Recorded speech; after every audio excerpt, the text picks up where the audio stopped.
Welcome to Private Lending Insights. I'm your host, Rocky Butani. In this episode, I interviewed John Santilli from Rehab Financial Group. They offer a unique loan program for residential rehab investors. They'll fund 100% of the purchase price and 100% of the rehab costs, up to 70% of the after repair value.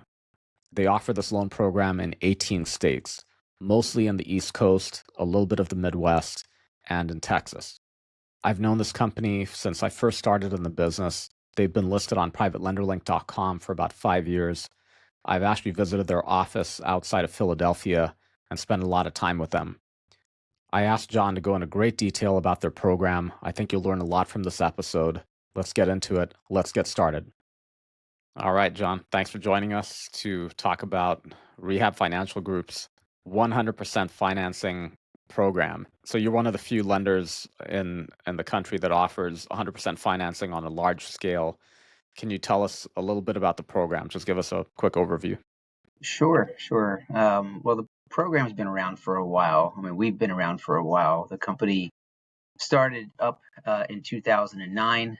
We've been offering the 100% product, since then.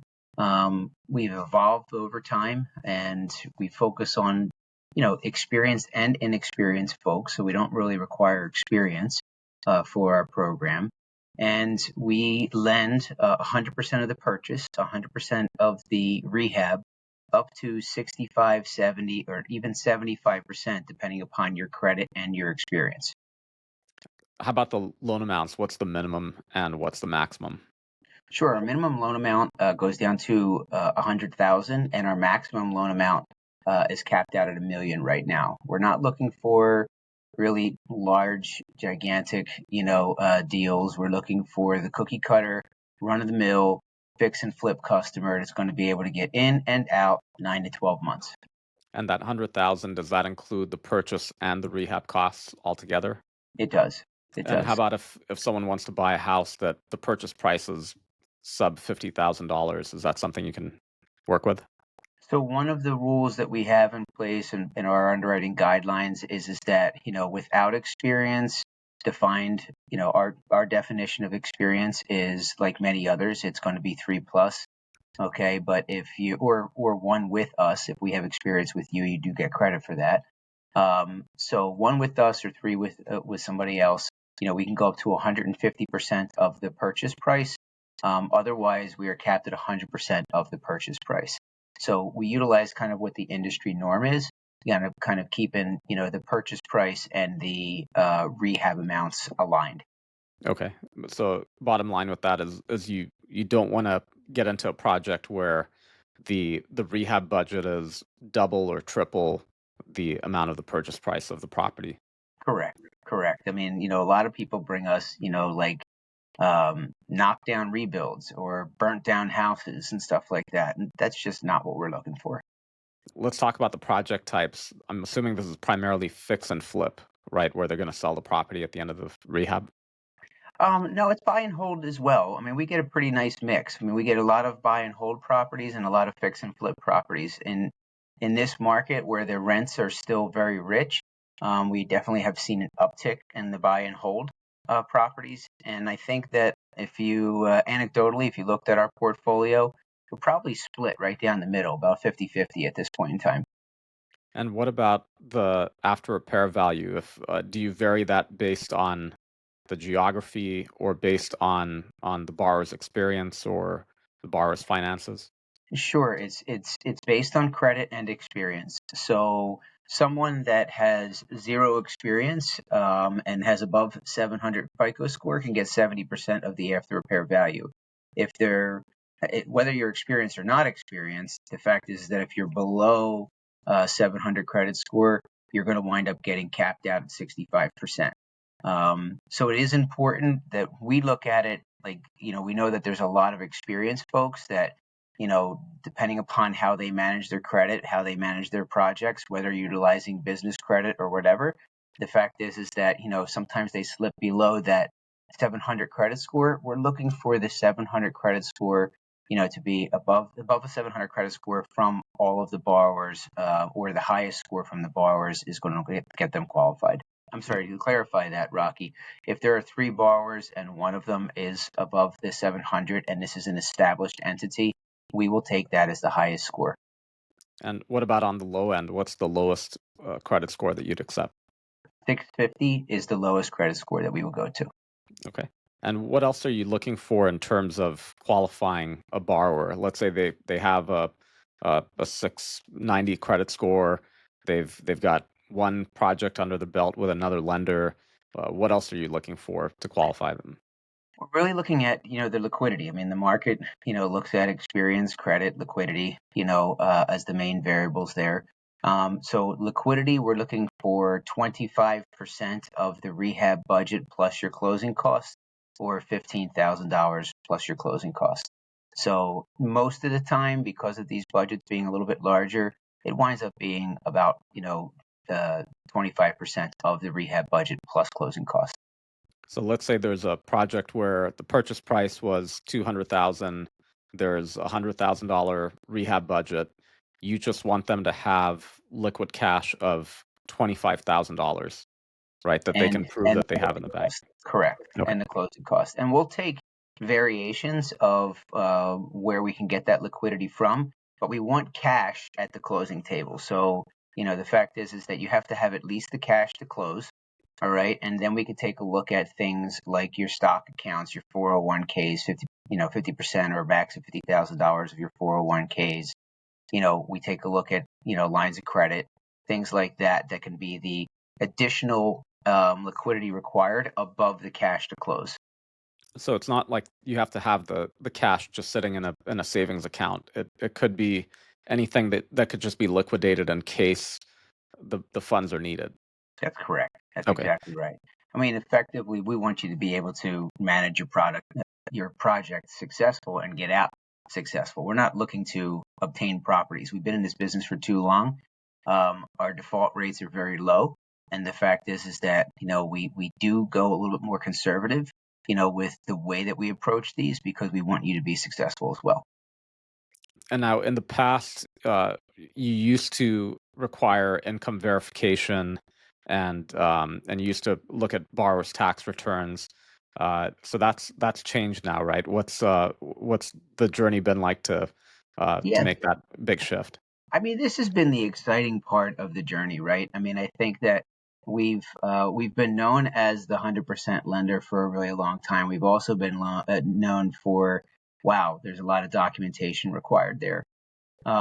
As we have been, in business now for, almost 15 years, the fact is that, we have seen just, the run of the mill loans that perform over and over and over again. We know what we're doing. We've seen the successes, and as we've been raising more capital and meeting with our banks and lenders and stuff like that, the fact is that many of them say, "Wow, your performance record, your track record is fantastic."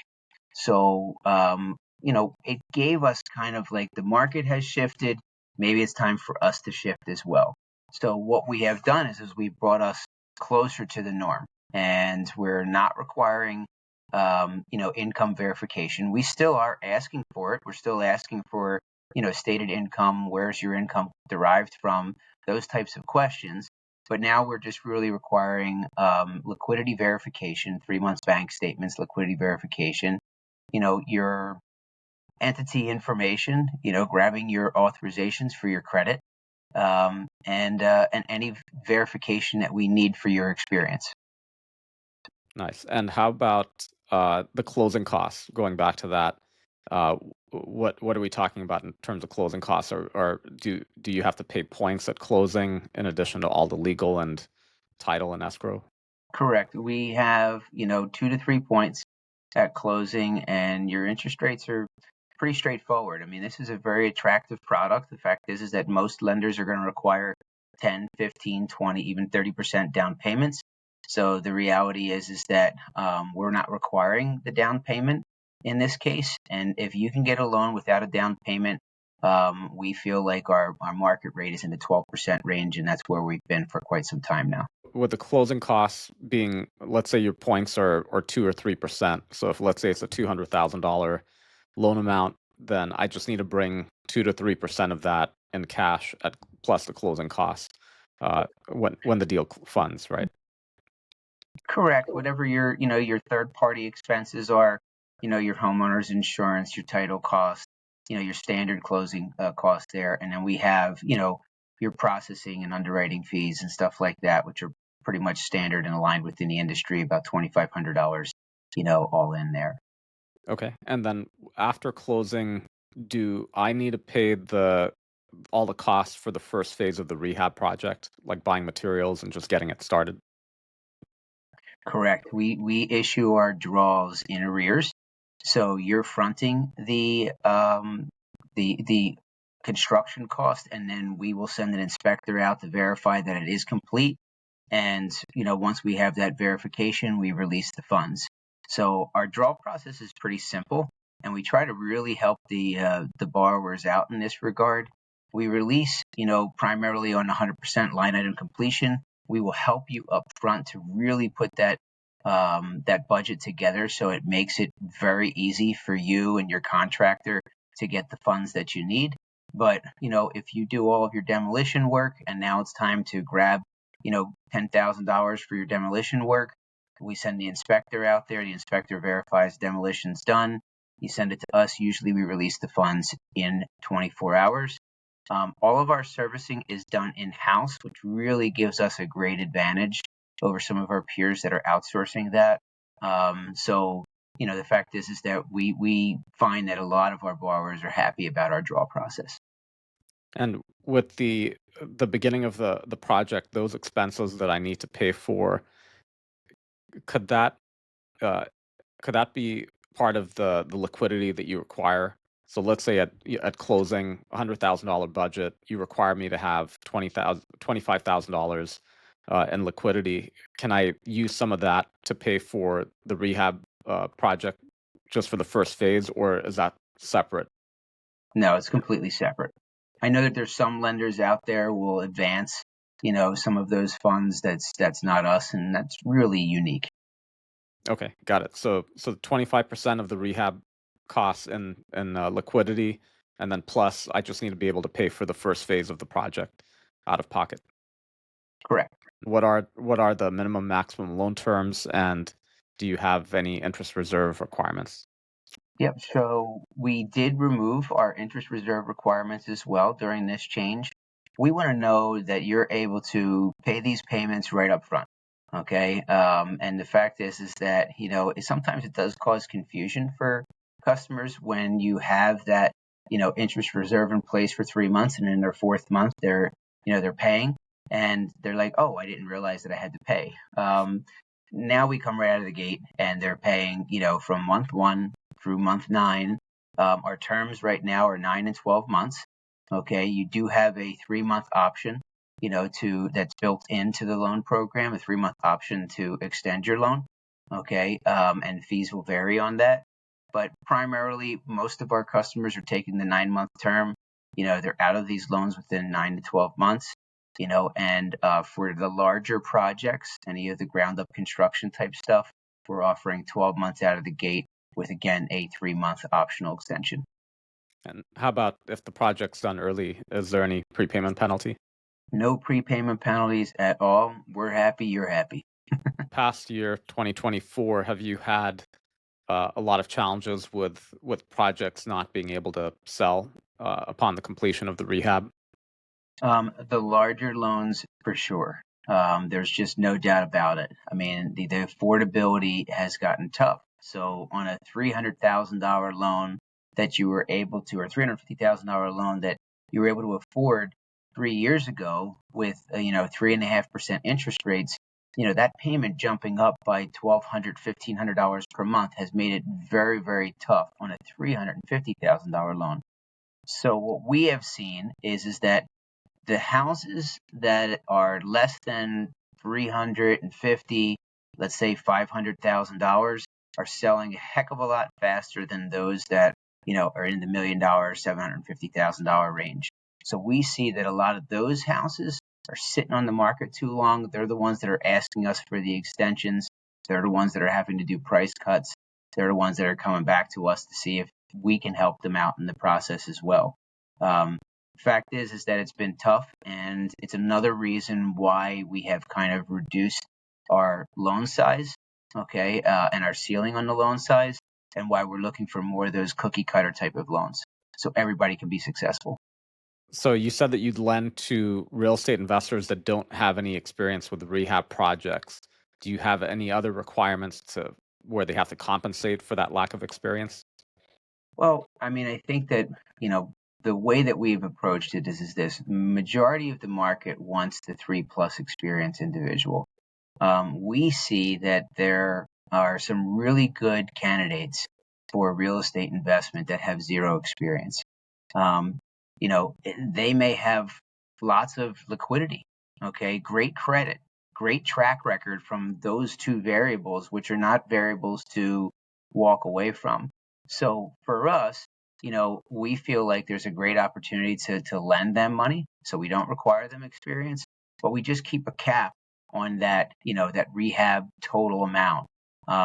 Even if they're buying a $300,000, home, or $200,000 home in your example, and they're looking to do, $150,000 or $200,000 rehab to that property, we will caution flag, take a look at, have you ever done any type of project that's been $150,000, $200,000? And if the answer is no, we want to truly vet that contractor as well. There is something to say about, like, it's not just borrowers that fail with a successful real estate investment project. It's the contractor. So we take a look at that as well. So does the real estate investor have to have a general contractor to manage the entire project? They do not. We do not require them to have a general contractor. However, when the loan size and the rehab amount gets up there, we are going to take a quick look at that and make sure that there's, some history there. So generally, if they're not an experienced rehabber, you likely want to see them doing a more of a cosmetic light rehab. I mean, ideally, we're really looking for that $35,000, $50,000 rehab, and start small. Start small and grow big. I mean, we have a kind of an internal mantra, which is more of the crawl, walk, run, and and we'll run with you. We'll sprint with you. Just kind of like, let's see you get successful projects behind you, and then we'll run with you. And for any investor, whether they're experienced or not, do you have resources in house where you could help out and maybe provide some guidance or advice on how to go about with completing rehabs or completing the project in general? I mean, we do, but the fact is that we try to stay away from too much advice. I mean, consulting for sure. All of our salespeople, are kind of consultants in that regard, and we have at least half of our sales staff are investors themselves. So that really provides a nice benefit to the real estate investors that don't have experience, that they can kind of like feed off of one another. We also try to do that same type of consulting during the draw process. If they're having some challenges during the draw process, our servicing department is willing to have those types of conversations to try and help the borrower out.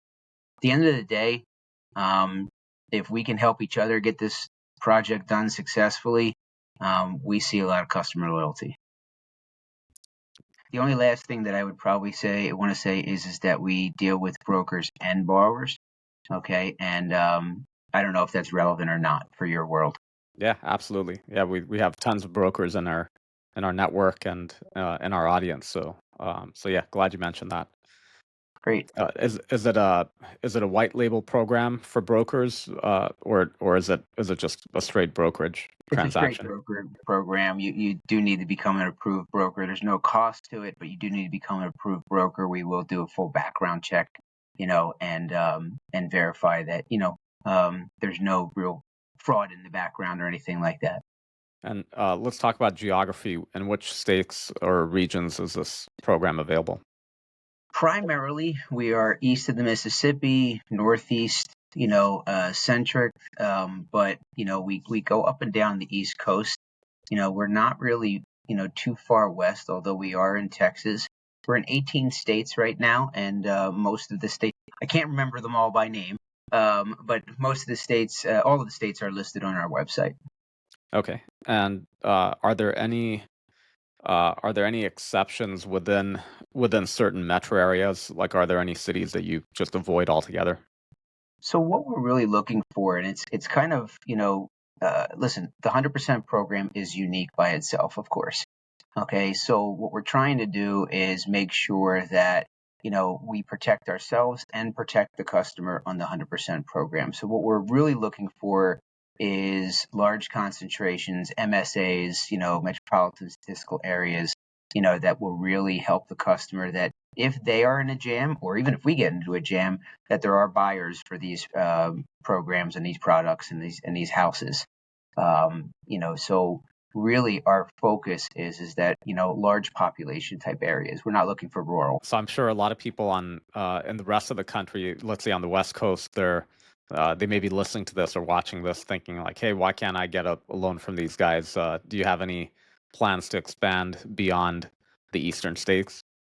So, part of our change of doing the income verification has also brought change to our geography. So our geography, we used to be in 38 states, and we have really reduced that geography to the 18 states that we're in right now.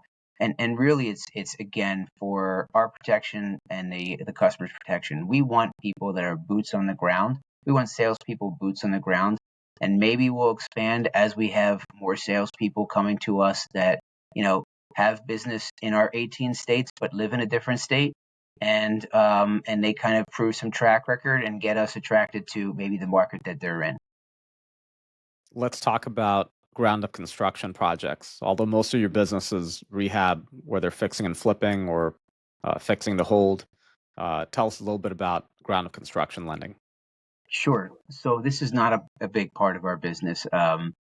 We've kind of talked about this before, you and I. I mean, we really don't see our pool of ground up construction growing greater than 5-10% of our portfolio. That said, we do have a pretty attractive ground up construction program, which again does not require experience. So investors that want to get into the business, they have a good profile, but they don't have experience in fix and flip or in ground up construction.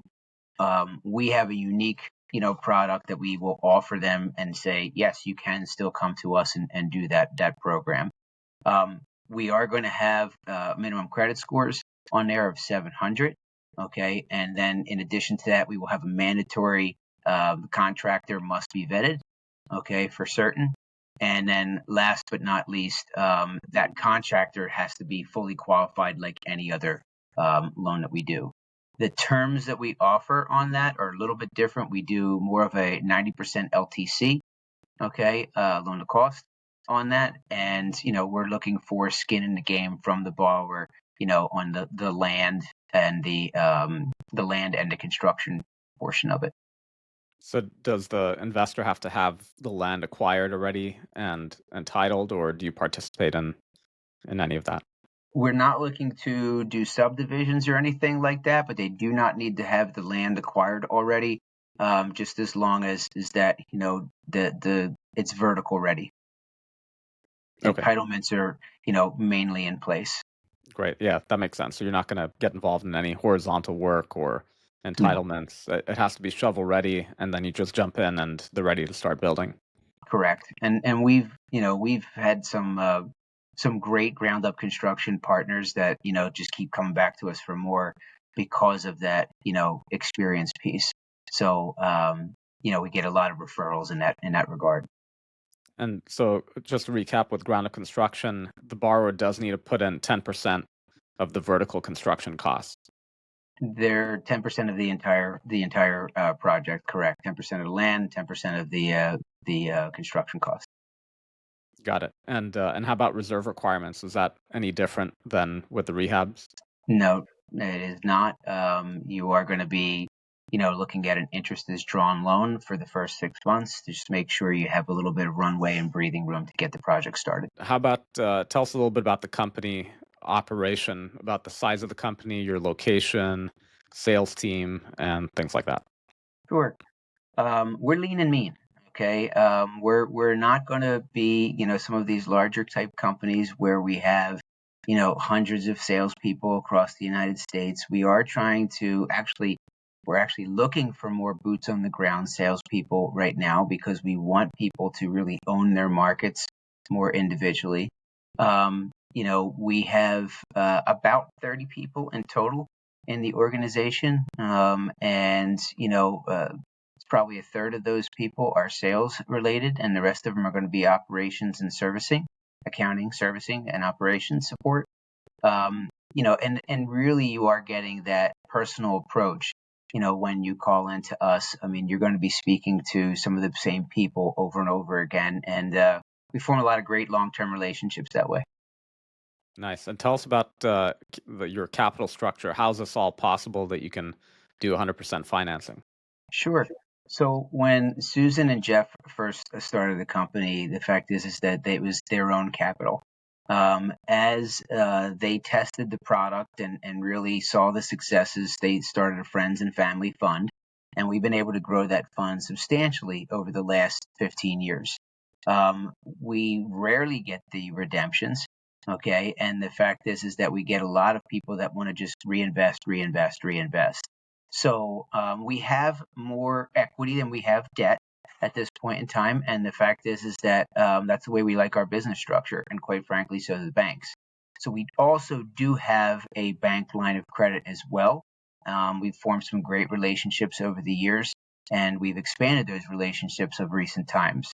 The market has definitely shifted to where the 100% program is more acceptable than it has been. But kind of as you led off, there's really only two or three of us in the marketplace that do this at a sizable level.